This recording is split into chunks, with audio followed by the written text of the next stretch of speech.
Good afternoon, everyone. I hope you all had a lovely week. It's Friday here, so everything's always good when we're coming to the end of the week and going into the weekend. Today, I'm doing one of my favorite topics, Tom Brady proving everyone wrong. There's an endless list of people who predicted that Brady was finished, that he was washed up, that he's not going to win again, that he's not even going to go to the Super Bowl again. But again, Tommy continues to prove them wrong. Here's Jim Rome talking about how Brady was done during the season. This was when the Bucs were still finding their feet and Brady was still learning a new system and how to play with his receivers. If you're riding on that Bucs bandwagon, the good news is they did win. They're 6-2. Here's the bad news. They won, but they won 25-23, and they were playing the New York Giants. Pretty hard to make an argument that these guys are Super Bowl worthy, Super Bowl bound, much less they already won it when they were struggling to put away a horrible one-win Giants team. But before I continue, let me be clear about this. I'm not saying Tampa Bay is bad. They're not. They're good. They might even be very good. Maybe. They've got a ton of talent. They're well coached. And despite last night, they may still end up figuring in this thing at the end of the year. Except last night did happen. And last night does matter. And if they're anywhere near as good as their honks are making them out to be, they can't be a picked-up flag away from going to overtime with the embarrassing one-win New York Giants. And Bucs honk. Do not come in here with some bullcrap about how hard the Giants try, about how hard the Giants play. Don't do that. Do not be coming in here to do that in an attempt to hype up your team. You have to do a hell of a lot better than spending most of the night looking up at the Giants. And yes, I'm aware the teams are going to have bad games. There are going to be times when you just don't have your best bleep. But there's not having your A game, and then there's being on the verge of losing to the one-win Giants. There's not having a great game, and then there's needing to get help from the officials at the end of that game just to get over. Because for most of that night, nothing about the Bucs looked like a Super Bowl team. There is a chance that the Bucs are not beating the Giants. There's a chance they're going to overtime against the one-win New York Giants in a game where they were favored by nearly 2 touchdowns. Sure, they figured out a way to win.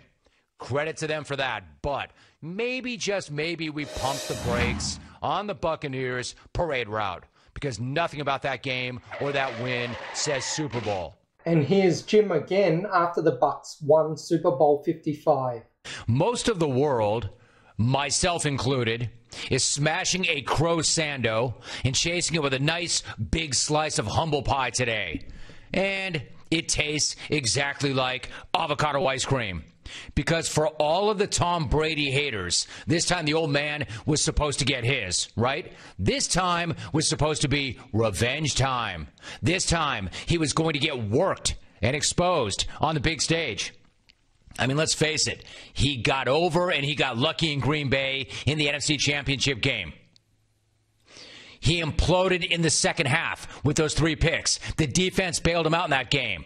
But there was no way that was going to happen this time. Kansas City was just too fast. They were too explosive. They were too dynamic to lose. This was the time where the guy was going to rip, the old guy, or the young gun, was going to rip the baton right out of the old man's hands, once and for all, and then beat him senseless with it. Instead, the old dude took the Lombardi and he cracked Patrick Mahomes in Kansas City over the head with it and knocked them the hell out, and it was impressive as hell. And about that trophy, at what point are we going to maybe consider changing the name of the trophy from the Lombardi to the Brady? Yeah, I know, hey-oh, kind of cheesy and all, and even sacrilegious. But the thing is, that trophy now is way more synonymous with Brady than it is with Lombardi. Brady has won it more times, way more times, than old Vincent. Hell, Brady alone has won that trophy more times than any other franchise in the league. And then one of the dumbest ideas ever was to put that alleged or supposed or reported in front of GOAT when it was used with Brady. Like if you ever called him the alleged GOAT or the supposed GOAT or ever thought that he was washed, it's time to own that and shake yourself. And I say that knowing that the phrase GOAT has been absolutely hammered into the ground. I mean, completely obliterated. Debating GOATs is the GOAT of horrible debates. Let me repeat that. Debating GOATs is the GOAT of horrible debates. And in football, that debate ended a long time ago, a very long time ago. Last night, Tom Brady put that thing so far out of reach, you can't even see it now. Maybe, just maybe, if Patrick Mahomes got over last night, and then we're talking 6 rings to 2, with Mahomes having won at the expense of Brady, maybe we could have that debate in about a decade. But not anymore. Not after what Brady did last night. Not after he put up a near-perfect game, throwing for 3 TDs and making the defending Super Bowl champs look like a collection of dopes.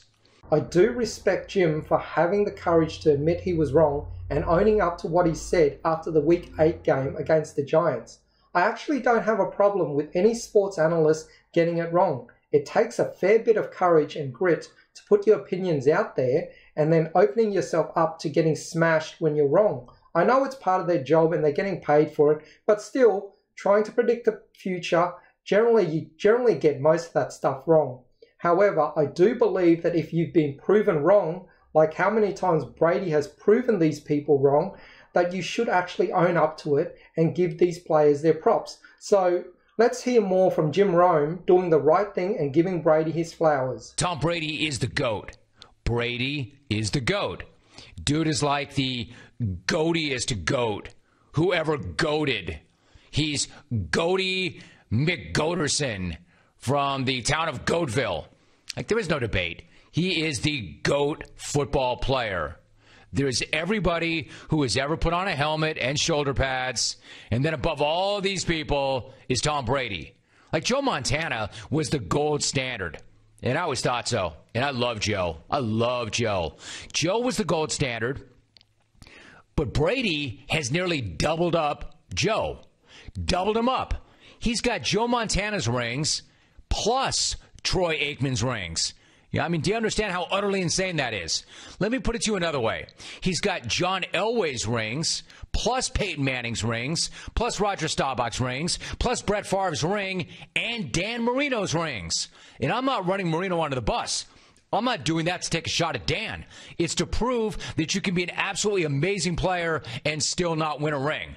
Just being great does not guarantee a ring. And yet this guy's got 7 and counting. That might be the most insane part of this whole thing, because only a dope would think that Brady does not have a shot at another. There's no reason to think that it ends with 7. Why not 8? Hell, why not 9? And here's another debate that does not exist, the so-called Tom Brady v. Bill Belichick debate. Thomas pretty much dug a shallow grave and ran that old curmudgeon right into it last night and started throwing on dirt. Now, that's not to say that the Hood is not the greatest NFL head coach of all time, because he is. When you have that many rings, you win that debate every single time. But when it comes to the debate over who was more responsible and who needed whom more, Tom Brady was winning another title last night, while Belichick was at home, rocking a sleeveless hoodie and muttering to himself. And as bad as last night was for Kansas City, and yes, I will get to the Chiefs in a minute, it was just as bad for Belichick. The guy that he didn't want to bring back just went to Florida and won a damn Super Bowl in his first year. It can't be easy for someone like Tom Brady to constantly be in the public eye under immense scrutiny, having little to no privacy whatsoever, and also having to deal with a lot of negative things said about him. I also don't buy the argument that just because someone gets paid a lot of money for doing their job, that it's okay to attack them. The good thing about most sports analysts like Skip Bayless, Jim Rome, Max Kellerman, Nick Wright, and Shannon Sharp is they stick to just sports. They have the integrity to never make any personal attacks. So I have a great deal of respect for these people, even if I don't agree with some of the things they say. Let's hear more of Jim Rome praising Brady, hey? Here's something else I know. Not only did Belichick really not try that hard to keep him, almost nobody other than Tampa Bay wanted this guy either. Fact. It was not like 20 teams were all lined up trying to bring him in, and Brady was analyzing all these opportunities before settling on Tampa Bay. There was maybe reportedly one other legitimate opportunity. So you've got to give credit to Tampa Bay for taking an enormous swing, pushing every freaking chip to the center, bringing this guy in, paying him big jack at 43, and then giving him pretty much whatever he needed to be successful. They took one of the biggest swings ever, and they crushed it in 1 year in a pandemic. And they were all in for this year, and it paid off. No, he didn't do it all by himself, and yes, the defense picked him up at times in this run, but the guy did just beat Drew Brees, Aaron Rodgers, and Patrick Mahomes in 3 straight games, and 2 of them were on the road. Not only did Brady not gravy train his way to this ring, he actually changed the team. No, he changed the entire organization. He completely changed the culture of the Buccaneers. How many guys can you say that about? How many players can you say that about? Now, I'm not saying their culture was all jacked up or that it was terrible, but it certainly was not that of a Super Bowl winner. And he made them that. And that's not me speculating. That's a fact. Ask anybody in that organization. As Bruce Arians said back in 2019, all right, so they did not know how to win. Enter Tom Brady. Suddenly they know how to win. He shows up in like the weirdest year ever, a weird offseason, and things start to change. To quote Arians, Brady's attitude, quote, permeated through our whole locker room, end quote. I mean, say what you want about this guy. You can call him a dork. You can call him a nerd. Man, my man is some unbelievable leader, an amazing leader with an incredible work ethic, and it is infectious. It is contagious, and it is organization changing. So, yeah, maybe that stuff about him texting his teammates every day last week and telling them, quote, we will win. Maybe that stuff actually worked. Anybody else does that, and it's hack as hell. But if the guy with 6 rings does it, you believe him, especially when he goes out and he does it. And no, the other game we're not going to play today, we're not going to compare Tom Brady to LeBron James or Michael Jordan or Wayne Gretzky. It's asinine. Different sports. You know, just appreciate the greatness in whatever form it comes. We don't need to set up a bunch of bullcrap, contrived, artificial debates to try to make this thing even greater or hype it up. Just appreciate the fact that you're around to see this guy doing this stuff because it'll never happen again. I know for a lot of you it's hard to hear that, and it's hard for you to appreciate Brady because I get it. I get it. There's a lot to dislike here. Like, for instance, I know his social media presence is really weird and really creepy. And that he was so much better and so much more interesting when we knew nothing about him. And that the more you know about him, the less you like him. And that Tom Brady fans might be the most annoying people on the planet. But I'm not even saying that that stuff's not true. But you have to tip your cap. Not only am I tipping my cap, I'm all in. In fact, I'm all in with this guy now. I am buying those idiotic recovery pajamas. I am avoiding nightshades. I'm even thinking about buying into his moronic ideas about sunburns. Because whatever this guy's doing is working. It's working better than anything anyone has ever worked before. So whatever this guy's doing, I'm doing. Intermittent fasting, out the window. Same with low carb, slow carb, macros, plant-based, and anything else that anyone not named Tom Brady has ever recommended. Because whatever goofy thing this dude is doing, it works. Man, I'm all in. I'm all in on his whack beliefs about tomatoes and strawberries.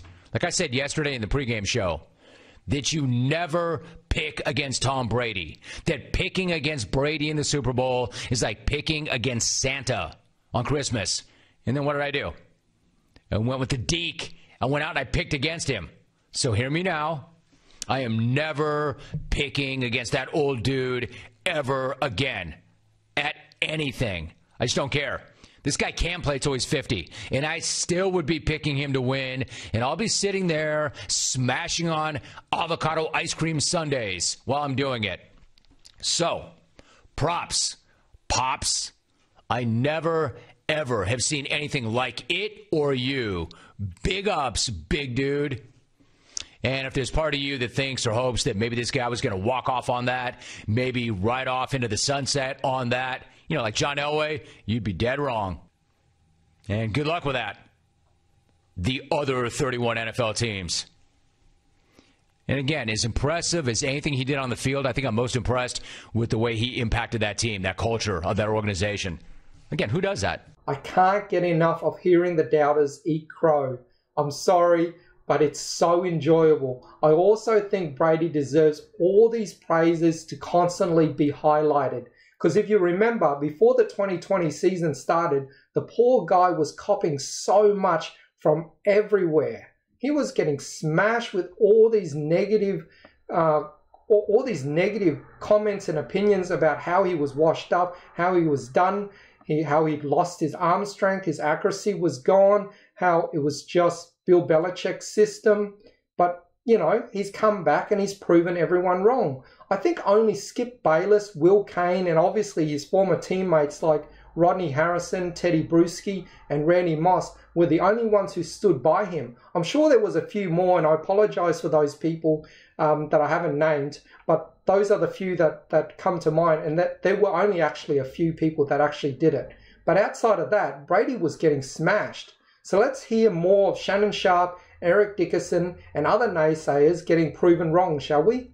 I think the big thing is that you saw Batman without Robin last night, and that's Tom Brady without Bill Belichick. It really shows that offense does not fit him. It really doesn't. Pushing the ball downfield, that's not him. I think that I'd say this is one of the first times I've ever seen Tom Brady really, really uncomfortable in a situation. Normally if he throws an interception, you'll see him yell at the receiver and, talk to the receiver like you need to be here, you need to be there. But you didn't see that last night because I think Tom Brady's a little unsure also of where the ball is supposed to go at times. They're not getting the best out of their receivers. You see Tom Brady looking for Julian Edelman. He's not there. You see him looking for a young Rob Gronkowski. He's there, but he's not there. You see him looking for James White, to catch the ball out of the backfield.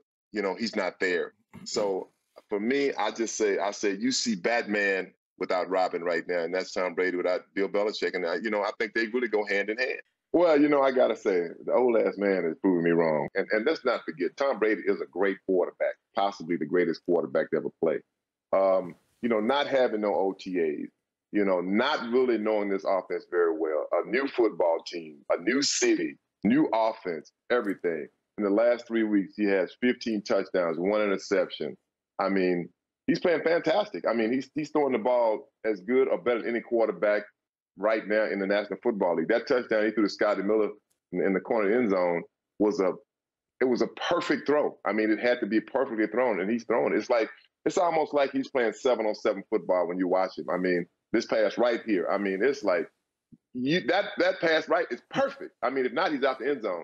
So for Tom Brady, most definitely, I think he's playing like an MVP. Tom Brady is coming off the best game this season, but I think he threw the ball better Sunday than I've seen him throw it in a year and a half, 2 years. And he's had some bad moments. The pick sixes, forgetting that it was 4th down, but to bounce back with the way he threw the ball on Sunday, I was very impressed. Now, did I think Tom Brady could play well? Yes, I thought he could play well given what he had.